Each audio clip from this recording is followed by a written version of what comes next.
नमस्कार दोस्तों, मैं अंकुर उपाध्याय स्वागत करता हूं आप सभी का एक बार फिर से अपनी नई वीडियो में। दोस्तों, भारत पाकिस्तान के जो मामले चल रहे हैं इस समय, उसके ऊपर ट्रंप साहब का बयान आया है कि इन दोनों के बीच में जो दिक्कतें हैं वो बड़े लंबे समय से चली आ रही हैं और दोनों ही हमारी क्लोज रिलेशंस में है। दोनों के लीडर्स हमारे क्लोज रिलेशंस में है और उन्होंने किसी भी कंट्री का पक्षपात नहीं किया है। वो नॉर्मल ही है और वो कह रहे हैं कि इन्हें आपस में सॉल्व करने दो। ये चीजें वहां से क्लियर हो रही हैं। अब इसको लेकर भी कुछ लोग काफी सारे कमेंट पास कर रहे हैं कि भाई ट्रंप साहब ने ये कह दिया, ट्रंप साहब ने वो कर दिया। एक्चुअली में उन्होंने कुछ भी नहीं कहा है। उन्होंने सिंपल एक जो चीज है हम और आप जो देख पा रहे हैं वही उन्होंने कह दिया, इससे ज्यादा कुछ भी नहीं है। तो मेरे को लगता है इसको पहली बात तो बात बनाने की जरूरत नहीं है, इस पर खुश या नेगेटिव पॉजिटिव होने की कोई जरूरत नहीं है। सिंपली उन्होंने क्या बोला है मैं यहाँ पे आपके साथ शेयर भी करना चाहूंगा, अगर मेरे को मिल जाए वो लाइन तो। एक्चुअली में अभी मेरे को दिख नहीं रही है, बट उन्होंने सिंपल लैंग्वेज में बोला है कि जो there have been India Pakistan tension for a long time, we will be reasonable on tariff. वो टैरिफ को लेकर अपनी बात करने लगे। तो ये बहुत पुरानी दिक्कत चल रही है और इससे कुछ लेना देना नहीं है और दोनों ही कंट्रीज के जो लीडर्स हैं वो हमारे क्लोज रिलेशन में है। ये उन्होंने इस तरीके के कुछ शब्द यूज करे हैं, इससे ज्यादा कुछ भी नहीं है। अब बात करें दोस्तों और बड़ी चीजों के बारे में, तो बड़ी चीजें होते हुए दिख रही हैं रिजल्ट्स की। ठीक है जी, कल बाजार बंद होने के बाद से अभी तक काफी सारी कंपनियों ने नंबर्स पेश करे हैं, जो मैं आप सभी के साथ एक एक करके शेयर करता हूं। सबसे पहले तो रिलायंस इंडस्ट्रीज की तरफ से बहुत कुछ आया भाई साहब, यहां डिस्कस करना जरूरी है डिटेल में। नंबर्स तो मैंने कल भी डिस्कस करे थे। मतलब इस कंपनी को कुछ लोग जब ये शेयर टूटता है तो कहते हैं कि भैया खत्म हो जाएगा, रिलायंस तो खराब है। वो बस ये नंबर देख लेना एक बार, फाइनेंशियल्स देख लिया करो। मैं यही कहता हूं, ये नंबर ये नहीं कह रहा बहुत तोड़फोड़ है, ये नंबर्स आपको एक आईना दिखाएंगे कंपनी का। वो ये बताते हैं कि यार ये बहुत बड़ी कंपनी है, मतलब छोटी मोटी है ही नहीं, बहुत बड़ी कंपनी है। इसके मार्केट कैप से भी आप समझ जाओगे कि ये कितनी बड़ी है। भारत देश की सबसे बड़ी कंपनी है, इतनी बड़ी है। भारत के टोटल जो जीडीपी है उसमें ये करीब 6% कंट्रीब्यूट कर रही है। तो बहुत बड़ी कंपनी है भाई साहब। तो मैं सिर्फ इतना ही कहना चाहूंगा आप सभी के साथ कि रिलायंस जैसी कंपनियां जब गिरती हैं तो वो शॉर्ट टर्म में कुछ करें ना करें, लेकिन लॉन्ग टर्म के लिए अपॉर्चुनिटी क्रिएट करती हैं।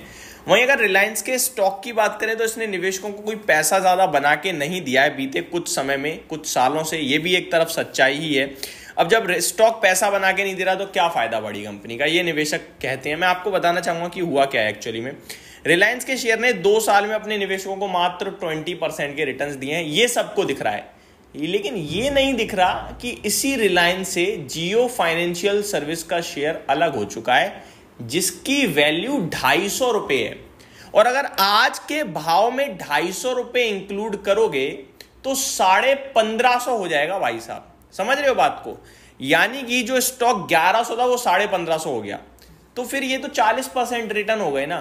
तो हो क्या रहा है, लोग कंपेयर तो कर रहे हैं रिलायंस का शेयर बीते 5 साल, लेकिन इसमें से भैया बीते 5 सालों के बीच में ही तो जियो का शेयर बाहर निकला है। और बड़े चार्ट पे जाऊं तो 5 साल में रिलायंस ने 94% के रिटर्न्स दिए हैं। ठीक है जी, 94% के रिटर्न्स तब है जब जियो का शेयर मैंने इसमें नहीं ऐड किया। अगर जियो का शेयर ऐड कर दूंगा तो भाव हो जाएगा 1500। जिस हिसाब से अगर स्टॉक की बात करें तो भैया 670 वाला 1550 हो चुका है। दैट मीन्स ऑलमोस्ट 2.5 गुना। ठीक है जी, तो 5 साल में सफिशियंट है भाई एक बड़ी कंपनी के लिए इतने रिटर्न्स। तो जो लोग कहते हैं कि रिलायंस पैसा नहीं बना रहा, ये नहीं कर रहा, वो नहीं कर रहा, वो ये आंकड़े देखें फिर बात करें। क्योंकि मुझे याद है जब ये स्टॉक अभी घटते घटते 1150-1200 हुआ था तो मैंने कहा था अगर आप रिलायंस पे भरोसा नहीं कर पा रहे हो तो फिर शेयर बाजार में किसी पे भरोसा नहीं कर पाओगे। मैं अभी भी कह रहा हूँ 1300 रुपये है। अगर ये गिर जाए नंबर्स के बाद, देखो कमेंट करना मुश्किल है ऊपर या नीचे, लेकिन मैं कह रहा हूँ किसी भी कारण से रिलायंस नीचे आता है तो अगर आप लंबी अवधि के इन्वेस्टर हो तो रिलायंस में अभी मुझे नहीं लगता है ऐसा कुछ बच रहा है कि आप खोदोगे ज्यादा। ठीक है, अब नंबर्स की तरफ आते हैं। सबसे पहले जियो ने नेट लगभग 1.77 मिलियन यूजर्स ऐड करे हैं फरवरी में। दैट मीन 17 लाख आप कह सकते हो कस्टमर्स ऐड करे हैं। प्रॉफिट 19,400 करोड़ का आया है सिंगल क्वार्टर में। ये आंकड़ा देखो, आंखें खुल जाएंगी। इतना कंपनी पूरी साल में प्रॉफिट नहीं बना रही है बाकी की, ये एक क्वार्टर में बना रही है। ठीक है जी, और ईयर ऑन ईयर बेसिस और क्वार्टर ऑन क्वार्टर दोनों जगह अप है ये प्रॉफिट। रेवेन्यू 2,64,000 करोड़ का है और ये पूरी साल का नहीं है, सिंगल क्वार्टर का है। इतना मार्केट कैप नहीं है लोगों का जितना ये एक क्वार्टर में रेवेन्यू कर रही है। 4 क्वार्टर में इस हिसाब से रेवेन्यू हो गया भाई साहब 10 लाख करोड़ का। 10 लाख करोड़ का तो मार्केट कैप लेके नहीं घूम रही कंपनियां। 10 लाख करोड़ का मार्केट कैप और रिलायंस का खुद का मार्केट कैप देखो तो 15-17 लाख करोड़ का है। तो बहुत ही नेक्स्ट लेवल कंपनी है। अभी बाजार इसको बस वैल्यूएशन नहीं दे रहा है। जिस दिन इसको वैल्यू थोड़ी मिली ना, ये शेयर कहां दिखेगा आप सोच भी नहीं पाओगे। आगे मार्जिन्स की बात करें तो 16.57% में मार्जिन्स में कटौती आ गई है। मार्जिन्स करीब 100 बेसिस पॉइंट से ज्यादा टूट गए हैं, 1% से ज्यादा। उसके बावजूद प्रॉफिट हाईएस्ट आ रहा है सिंगल क्वार्टर में। कामकाजी मुनाफा 43,830 करोड़ पे आता हुआ दिखा है, जो कि क्वार्टर ऑन क्वार्टर अप है। कंपनी ने 5.5 रुपए का डिविडेंड दिया है। अब थोड़ी जियो की बात कर लेते हैं। जियो के जो रेवेन्यू है वो 30,000 करोड़ पे आया है, 29,300 करोड़ से बढ़कर, तो शानदार बोलूंगा मैं। जियो का जो नेट प्रॉफिट है वो 6,500 करोड़ पे से 6,642 करोड़ पे आया है, 6,477 करोड़ से बढ़कर बढ़िया है।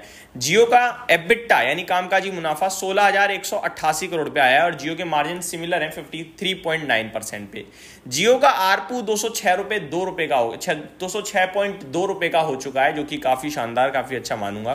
कंपनी ने कहा है कि कंपनी एनसीडी लॉन्च करेगी 25,000 करोड़ के। ठीक है, कंपनी का जो नेट डेट है वो 1,17,000 करोड़ का है, जो कि मैनेजेबल है। आगे देखते हैं। कंपनी एग्जीक्यूटिव कहा है उन्होंने, done with streamlining of store operations in retail. Company executive says Indian market should see steady gas prices. Company executive says company has contracts in place for gas can weather volatility. Company executive says 1 gigawatt scale solar PV module commissioned. Company says commissioned first line of solar PV module. Company approves acquisition of Kandla Gha transmission for 200 million rupees. Appoints Anant M. Ambani as executive director for 5 years from May 1st. तो भैया अनंत अंबानी जी जो है अब executive director बनते हुए दिखेंगे 5 साल के लिए। रिलायंस इंडस्ट्री की तरफ से अनाउंसमेंट आ रही है, 1 मई से उनका कार्यकाल शुरू हो जाएगा। तो ये पूरी की पूरी डिटेल्स थी। मेरे को लगता है यार रिलायंस एक नेक्स्ट लेवल कंपनी है। 17,60,000 करोड़ का मार्केट कैप हो रहा है इस कंपनी का, 10 लाख करोड़ का इसका एक एनुअल बेसिस पे पूरा रेवेन्यू हो रहा है। वो बेहतरीन यार, इससे ज़्यादा क्या ही चाहिए एक इन्वेस्टर को। Thank you so much for watching this video. Have a great day guys.